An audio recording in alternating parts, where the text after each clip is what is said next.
Perkenalkan, nama saya Yusran Aditya. Di sini saya akan mengumpulkan tugas komunikasi bisnis, yaitu tugas UAS, untuk mengembangkan bakat dan kepribadian manusia yang harus berhubungan dengan orang lain. Untuk berhubungan, ia harus dapat berkomunikasi. Komunikasi merupakan suatu hal yang sangat penting bagi kehidupan manusia. Definisi komunikasi.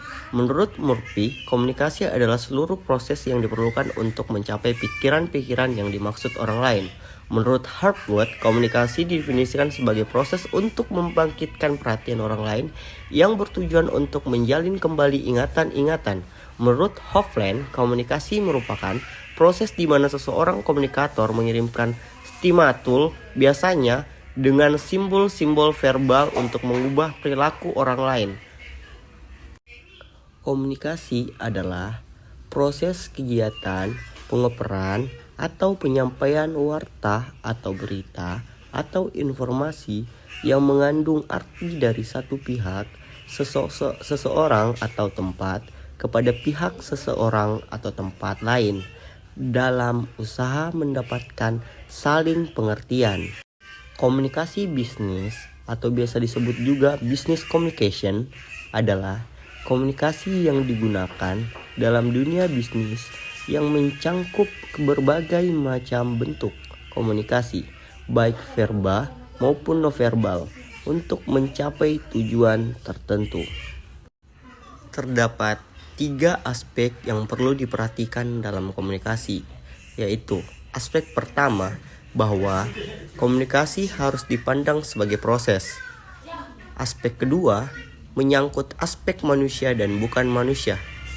Aspek ketiga adalah aspek informasi.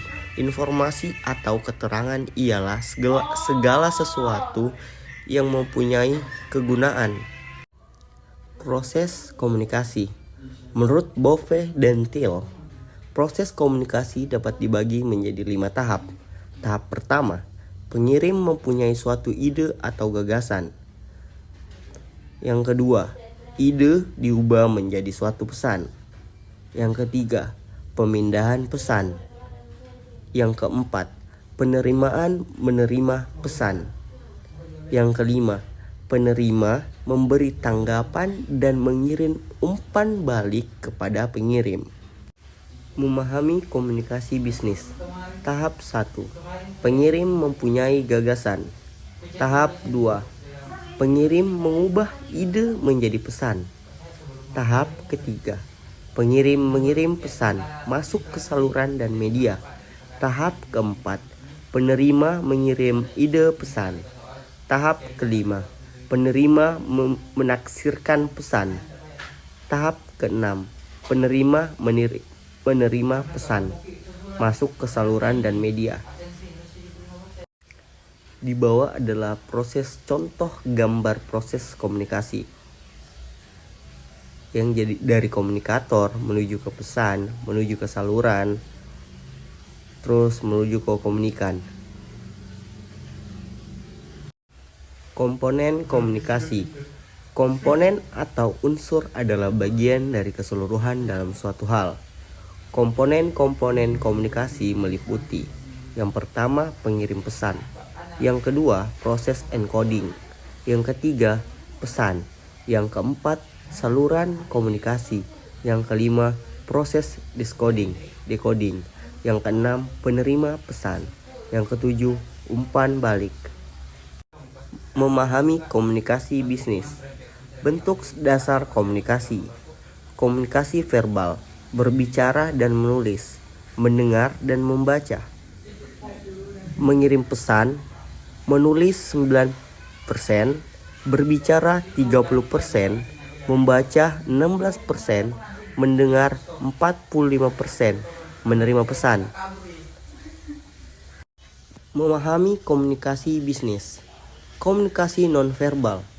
Orang dapat mengambil suatu kesimpulan tentang berbagai macam perasaan orang, baik rasa senang, benci, dan cinta, rindu, maupun berbagai macam perasaan lainnya.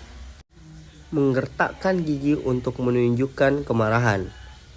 Menggerutkan dahi untuk menunjukkan sedang berpikir keras. Simbol dilarang merokok dipasang di ruang tamu. Asbak ditaruh di atas meja, dan yang lain-lainnya. Pentingnya komunikasi nonverbal. Penting terutama dalam menyampaikan perasaan dan emosi, mendeteksi kecurangan atau kejujuran, serta sifatnya yang efisien.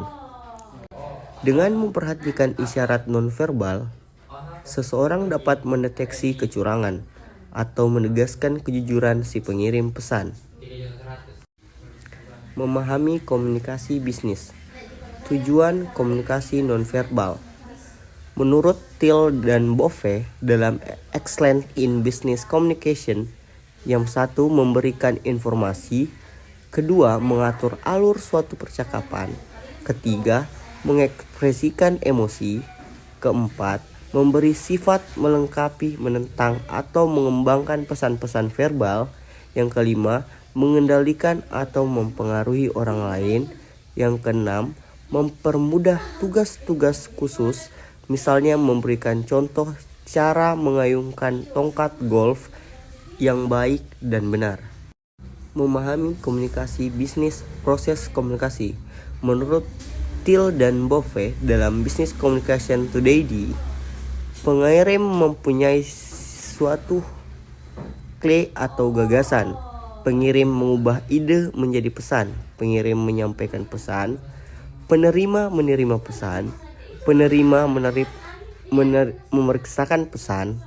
Dan keenam, penerima memberi tanggapan dan pengirim umpan balik kepada pengirim.